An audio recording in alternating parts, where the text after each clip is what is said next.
નમસ્કાર મિત્રો, પ્રણામ। સમયની થપાટ ક્યારે માણસને ભોય પર પછાડે છે એ નક્કી નથી, પણ સારા સમયમાં કોઈ સારું કાર્ય કર્યું હોય કે કોઈને મદદ કરી હોય તો ખરાબ સમયમાં એ ચોક્કસ કામ લાગે છે। આવી જ એક સમજવા જેવી અને જ્ઞાનવર્ધક સ્ટોરી છે, ધ્યાનથી સાંભળો। લ્યો સાહેબ, એકાદ પુસ્તક તો લ્યો। શાના પુસ્તકો છે? પ્રેરણાત્મક પુસ્તકો છે, નકરી જડીબુટ્ટીઓ છે, જિંદગીમાં સુખી થવાના માર્ગ બતાવતા પુસ્તકો છે।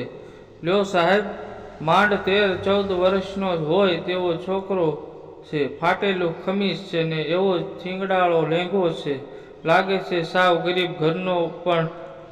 પણ તું સોપડીઓ કેમ બેસે છે? ભણવાની ઉંમર છે તારી, ધંધો કરવાની નહીં, મિસ્ટર રવિકાંતે કહ્યું। ભણવું છે એટલે તો ધંધો કરું છું। પપ્પા નથી, માં છે, પણ એ બિચારી લોકોના ઠામ વાસણ કરીને 2 જણાના પેટ ભરે કે પછી મને ભણાવે ને છોકરો રડવા જેવો થઈ ગયો। ચોપડીઓ વેચું છું તો થોડાક પૈસા હાથમાં આવે છે ને એમાંથી ફી ભરું છું, પાઠ્યપુસ્તકો અને નોટબુકો લાવું છું। શું થાય? મારે ભણવું છે, ભણવામાં કાયમ પ્રથમ નંબરે જ આવું છું સાહેબ। એમ વાત છે? હા। કેટલા પુસ્તકો છે? 10 છે સાહેબ। ચાલ, 10 પુસ્તકો મને આપી દે। કેટલા પૈસા થયા? 500 રૂપિયા સાહેબ। 2000ની નોટ છે છોકરા, મારી પાસે તો છૂટા નથી સાહેબ। કઈ વાંધો નહીં, રાખ તારી પાસે, ફી ભરી દેજે ને કંઈ કામકાજ હોય તો મને મળજે ને મિસ્ટર રવિકાંતે એમનું વિઝિટિંગ કાર્ડ અને 2000ની નોટ છોકરાના હાથમાં મૂકી દીધી। છોકરાએ 10 પુસ્તકોનું બંડલ એમના હાથમાં મૂકી દીધું।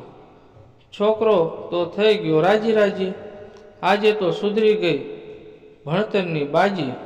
500 રૂપિયા બુકવાળા વેપારીને ત્યાં જઈને 250 રૂપિયા આપી દઈશ, 50% કમિશન। વાહ શેઠ વાહ, તમે તો આજે મને ધન્ય કરી દીધો। ઘેર હોટલમાંથી થોડુંક ખાવાનું પણ લઈ ગયો। છોકરો એટલે સમજણ તો એના બાપની, શાળામાં વાર્ષિક પરીક્ષામાં પહેલા નંબરે જ આવે। છોકરાનું નામ છે માધવ, પણ શું થાય? ખાય કે નવા કપડાં લાવે, ફી ભરે કે નવા લેંઘા સીવડાવે? આખું જીવતર જ જ્યાં થીંગડાળું બનીને ફાટીને ફોદા થવા આવ્યું છે, ત્યાં મોંઘા મૂળના કપડાં શું કરવાનું? ચડ્ડી કે ખમીસ પરના થીંગડા તો ચાલે, પણ જિંદગી પર થીંગડા ન ચાલે। જિંદગી ફાટીને ફોદા ન થવી જોઈએ। મમ્મીએ હવે ક્યાં કાટ તલશે? ઠીક છે, ક્યાંક ઠામ વાસણ કરીને 2 જણાનું પેટ ભરાય એટલું લાવે છે। પેટ પર થીંગડું ન લાગે હો ને? મમ્મી પાસે હવે આંસુ સિવાય શું બચ્યું છે? પપ્પાની લાંબી માંદગીમાં હંધુય તણાઈ ગયું। હવે તો છાપરા જેવું ઘર વેચવાના દહાડા આવ્યા છે ને માધવે નક્કી કરી લીધું, જીવતર પર થીંગડા ન લાગે એ માટે ભણવું છે, ખૂબ ભણવું છે। એ માટે હું બધું જ કરીશ, છૂટીશ, ચોપડીઓ વેચીશ, ફુગ્ગા વેચીશ, અરે એ નહીં થાય તો છેવટે ભીખ પણ માગીશ, પણ ભણવું છે એટલે ભણવું છે, આગળ વધવું છે એટલે વધવું છે। જે કોઈ ન કરે એવું દુનિયાને કરી બતાવવું છે। અને એણે પોતાનું મનોબળ મજબૂત બનાવી દીધું। આ પાર કે પેલે પાર, બસ કરવો છે પરિવારનો ઉદ્ધાર। સમય વીતવા લાગ્યો, દિવસો, મહિનાઓ અને વર્ષો વીતતા ગયા। મિસ્ટર રવિકાંત તો આખી વાતને જ ભૂલી ગયા। એ શેર બજારના મોટા બ્રોકર હતા, લાખો રળતા હતા। શેરના ભાવ ઉચકાય એટલે થઈ જાય જલસા। ઘરમાં એમના પત્ની મોનિકાજી ને દીકરો દીકરી, 2 સાવ નાના। ધંધો એટલે ધંધો, ધંધો ચાલે છે, ધંધો દોડે છે, પણ છેવટે તો એ ધંધો છે. ધંધો તો ભેંસ જેવો, ટાઢોળું ભાળે એટલે ધબ દઈને ભેંસની જેમ બેસી જાય. ચાલે એટલે ખરાખર ચાલે, પણ જોખમ પણ એટલું જ. પણ અચાનક બજારમાં મંદીનું મોજું ફરી વળ્યું.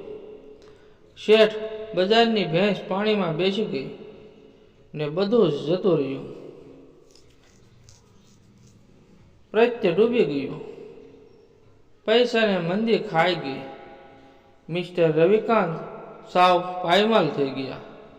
આ બાજુ પાયમાલનો પવન બરાબર ફૂંકાયો તો બીજી બાજુ બે છોકરા યૌવન મળે ઝૂલતા હતા. બેબી કામિનીની સગાઈ કરી હતી.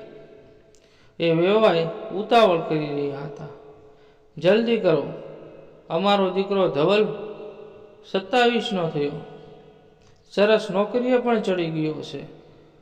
ઉતાવળ કરો ને. એક દિવસ વેવાય ધનેશ્વરજી ખુદ મહેમાન બનીને આવ્યા ને તાકીદ કરી, જો આ 2 મહિનામાં લગ્નનું મુહૂર્ત નહીં કઢાવો તો આપણા સંબંધને નાઈ નાખજો.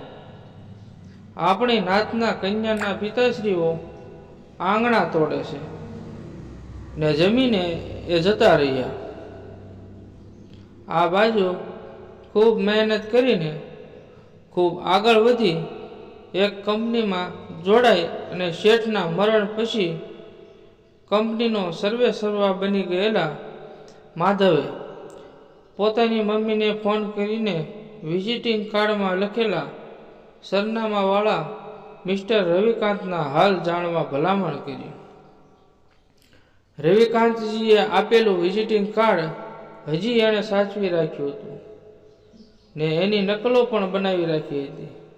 ને મમ્મીનો જવાબ આવ્યો, માધવ બેટા, રવિકાંતજીની તો બહુ બુરી દશા છે.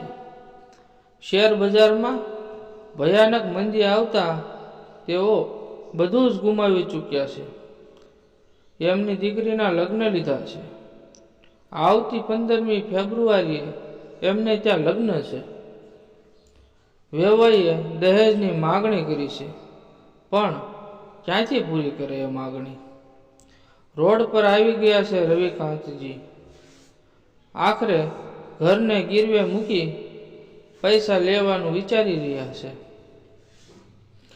ફોન પરના મમ્મીના શબ્દો સાંભળી ખૂબ દુઃખ થયું માધવને. એ હવે મુંબઈનો બડો શેઠિયો પણ બની ગયો હતો. મોટી કંપનીનો સર્વેસર્વા બની ગયો હતો. પણ સમાચાર જાણીને એ વિચારમાં પડી ગયો. હા, માધવરાય શેઠ વિચારમાં પડી ગયા. ત્યાં જ એમના મગજમાં ઝબકારો થયો. એ અઠવાડિયે કુરિયર બોયે મિસ્ટર રવિકાંતના હાથમાં એક બંધ કવર મૂકી દીધો. રવિકાંતે સહી કરી. કુરિયર બોય જતો રહ્યો ને રવિકાંતજીએ કવર ખોલ્યું. આશ્ચર્યમાં પડી ગયા. મિસ્ટર રવિકાંતજી, એમાં એક ચિઠ્ઠી હતી. એમાં લખ્યું હતું, રવિકાંતજી, ઓળખ્યા મને? નાનપણમાં હું ચોપડીઓ વેચતો હતો ત્યારે આપે બધી જ ચોપડીઓ લઈને મને 2000ની નોટ આપી હતી.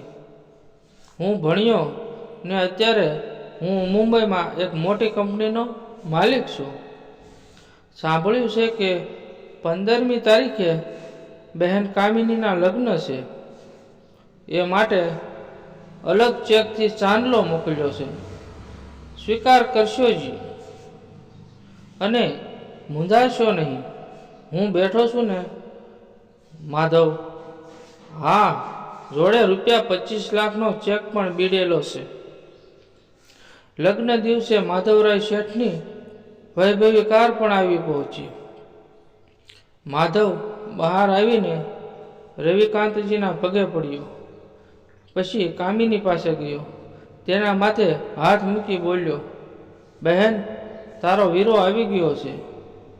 મામેરું મારા તરફથી. ત્યારે વેવાય ધનેશ્વરજી દોડતા આવ્યા ને મોઢા પર રાજીપો દેખાડી બોલ્યા, શેઠ, તમારી બહેનનું સગા બાપની જેમ હું જતન કરીશ, એની કશી જ ચિંતા ન કરતા.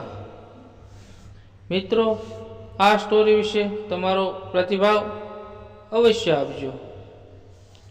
ધન્યવાદ. જય માતાજી.